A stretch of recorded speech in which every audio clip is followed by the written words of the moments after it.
नमस्कार। बिहार में किसकी बहार, और देखिए इस वक्त की सबसे बड़ी खबर आप तक हम पहुंचाने जा रहे हैं। जेडीयू के संभावित उम्मीदवारों का जो नाम है वो न्यूज 18 के पास आ चुका है। एक एक करके वो सीट, एक एक करके वो नाम आप तक हम पहुंचाने जा रहे हैं। तो देखिए सबसे पहले बड़हरिया सीट की अगर बात करें तो बड़हरिया सीट पर इंद्रदेव पटेल संभावित उम्मीदवार जेडीयू की तरफ से हो सकते हैं। तो देखिए सबसे पहले जेडीयू की तरफ से जो मंत्रणा है वो चलती रही, बीजेपी की तरफ से सीट शेयरिंग का फॉर्मूला फाइनल हुआ। और बता दें कि मेहनार से उमेश कुमार कुशवाहा जेडीयू के संभावित प्रत्याशी बताए जा रहे हैं। तो इन उम्मीदवारों का टिकट मिलना जो है वो तय माना जा रहा है। जो जेडीयू के संभावित उम्मीदवार एक एक करके हम आपको नाम बता रहे हैं। तो ये जेडीयू के संभावित उम्मीदवारों का नाम है, उम्मीदवारों का जो टिकट मिलना है वो तय माना जा रहा है। इस बीच दूसरी सीट की अगर बात करें बड़हरिया सीट की, तो इंद्रदेव पटेल हैं। वैशाली से सिद्धार्थ, तो मेहनार से उमेश कुमार कुशवाहा चुनावी मैदान में जेडीयू से ताल ठोकते नजर आएंगे। अमरपुर से जयंत राज, फूलपरास से शीला मंडल एक बार फिर से यहां से उम्मीदवार होंगी। शीला मंडल इस बार विधायक भी हैं। तो जेडीयू के संभावित उम्मीदवारों के नाम लगातार आपके स्क्रीन तक हम पहुंचा रहे हैं। उम्मीदवारों का टिकट मिलना तय बताया जा रहा है। इसके साथ साथ दूसरी तरफ अमरपुर सीट की बात करें तो जयंत राज, वाल्मीकि नगर सीट से रिंकू सिंह चुनावी मैदान में, तो फूलपरास से शीला मंडल, धमदाहा से लेसी सिंह का नाम सामने आ रहा है। इसके साथ साथ कुचायकोट से अमरेंद्र पांडे, बरारी से विजय निषाद, रुन्नी सैदपुर से पंकज मिश्रा, हरलाखी सीट से सुधांशु शेखर, सुपौल से विजेंद्र यादव संभावित उम्मीदवार बताए जा रहे हैं। मोकामा से अनंत सिंह, ये एक नाम जिसको लेकर के सोशल मीडिया पर अनंत सिंह ने पहले ही जानकारी दी थी कि वो नॉमिनेशन करने इस सीट से जा रहे हैं। पिपरा से रामविलास कामत, केसरिया से शालिनी मिश्रा है, संदेश से राधा चरण सेठ इस बार चुनावी मैदान में होंगे। ये संभावित नाम है, बार बार हम ये कह रहे हैं, इसमें फेरबदल थोड़ा हो सकता है। आलमनगर से नरेंद्र नारायण यादव, जहानाबाद से चंद्रेश्वर चंद्रवंशी, घोसी विधानसभा सीट से ऋतुराज, पूर्व सांसद अरुण कुमार के बेटे हैं, वो घोसी विधानसभा क्षेत्र से चुनाव लड़ने जा रहे हैं। तो अरुण कुमार जो अब जेडीयू में वापसी उन्होंने की है। बिहारीगंज से निरंजन मेहता उम्मीदवार होंगे। हथुआ की अगर बात करें तो राम सेवक सिंह, गोपालगंज जिले में ये सीट आती है। भोरे से सुनील कुमार प्रत्याशी होंगे। तो विजय चौधरी सराय रंजन से एक बार फिर से दोहराए जाएंगे। सोनबरसा से रत्नेश सदा जेडीयू के उम्मीदवार होंगे। तो शिवहर से चेतन आनंद इससे पहले आरजेडी में थे, हालांकि हमने देखा बीच में जेडीयू के वो साथ आए और उन्होंने अपना इस्तीफा भी सौंप दिया है। काटी सीट की अगर बात करें तो अजीत कुमार यहां से जेडीयू के उम्मीदवार होंगे। इसके साथ साथ वारिसनगर से अशोक कुमार मुन्ना का नाम सामने आ रहा है।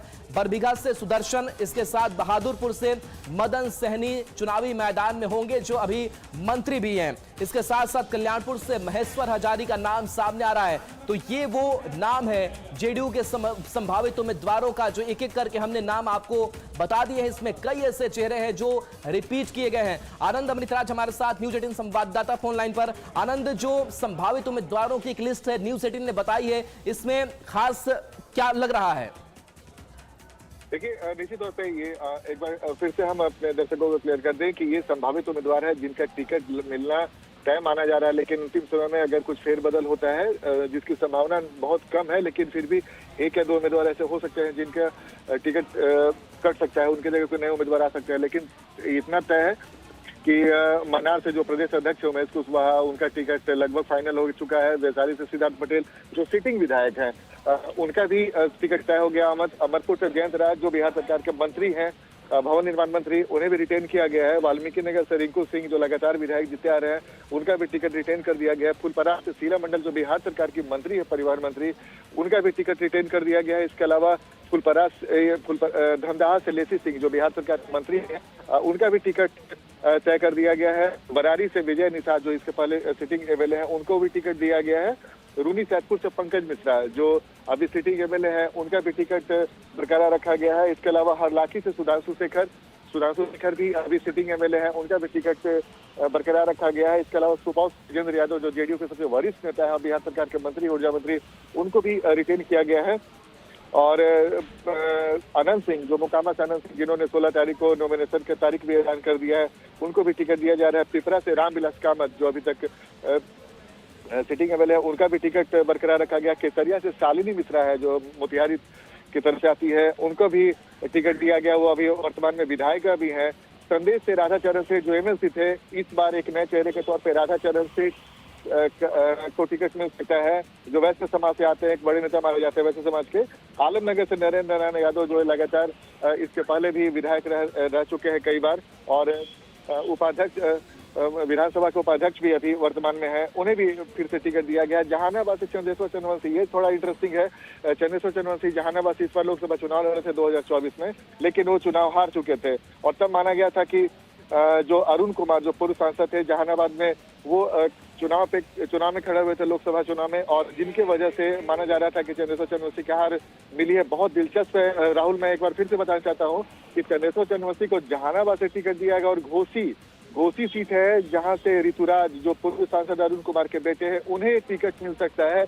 ये दोनों बेहद दिलचस्प है, क्योंकि अरुण कुमार की वजह से चंदेश्वर चंद्रवंशी हारे थे, और चंदेश्वर चंद्रवंशी को इस बार जहानाबाद से दिया गया है। और पिछली बार भूमिहार वोटरों की नाराजगी खबर आ रही थी, तो उसे साधने के लिए अरुण कुमार को न सिर्फ आज जेडीयू में शामिल कराया जा रहा है, बल्कि उनके बेटे ऋतुराज को टिकट दिया जा सकता है। बिहारीगंज से निरंजन मेहता है जो वर्तमान में विधायक है, उन्हें भी रिटेन किया गया है। हथुआ से राम सेवक सिंह जो पिछले बार हार चुके थे, वो भी पूर्व मंत्री हैं, उन्हें भी टिकट दिया जा रहा है। भोरे से सुनील कुमार जो वर्तमान में शिक्षा मंत्री हैं, उन्हें भी टिकट रिटेन किया गया है। विजय चौधरी सरायरंजन जो जेडीयू के सबसे बड़े नेताओं में से एक माने जाते हैं, नीतीश कुमार के बेहद भरोसेमंद, उनका भी टिकट रिटेन किया गया है।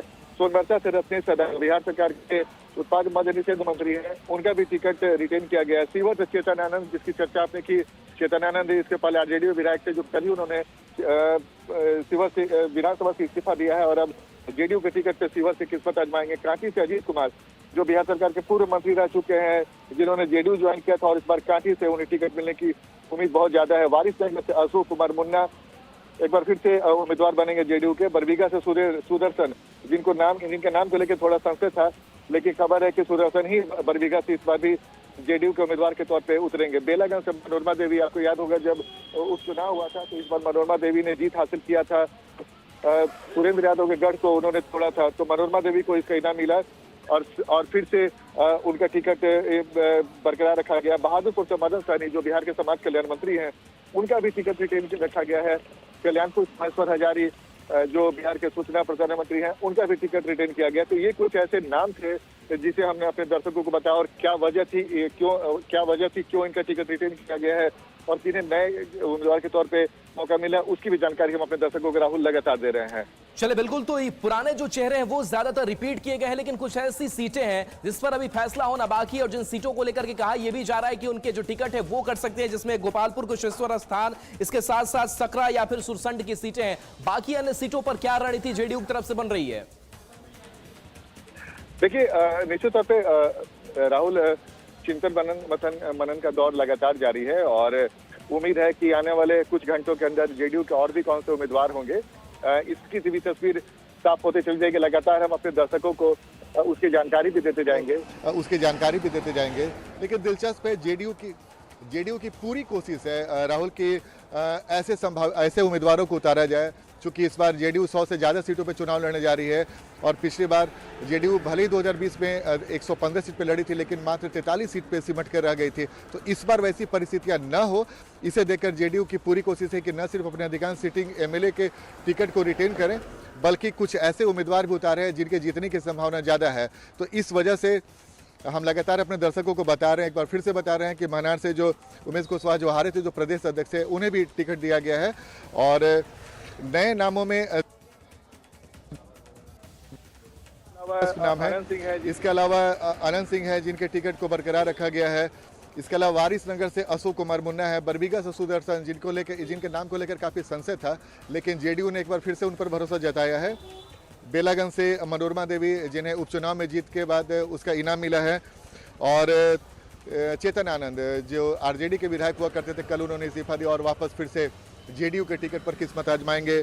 तो कुछ ऐसी सीटें हैं जो लगातार हम अपने दर्शकों को बता रहे हैं, और धीरे धीरे जैसे जैसे पुख्ता जानकारी आते जाएगी, हमारी पूरी कोशिश रहेगी हम अपने दर्शकों को वो जानकारी भी दें। बिल्कुल आनंद, तो देखिए एक बार फिर से वो लिस्ट हम बता रहे हैं, और इस लिस्ट में खास बात यही नजर आ रही कि जो पुराने चेहरे हैं उससे जेडीयू ने रिपीट किया है, यानी कि रिस्क बहुत जेडीयू की तरफ से नहीं लिया गया है, या फिर जो परफॉर्मेंस अगर किसी का खराब भी रहा हो, या फिर लोकसभा चुनाव में जिनको हार भी मिली है उन पर भी भरोसा जताया गया है। यानी कि जेडीयू मानती है जानती है कि आपका कभी परफॉर्मेंस ऊपर नीचे हो सकता है, लेकिन अगर आप मजे हुए राजनीति के खिलाड़ी हैं, अगर आपकी जनता में पैठ है तो आपको जगह जरूर मिलेगी।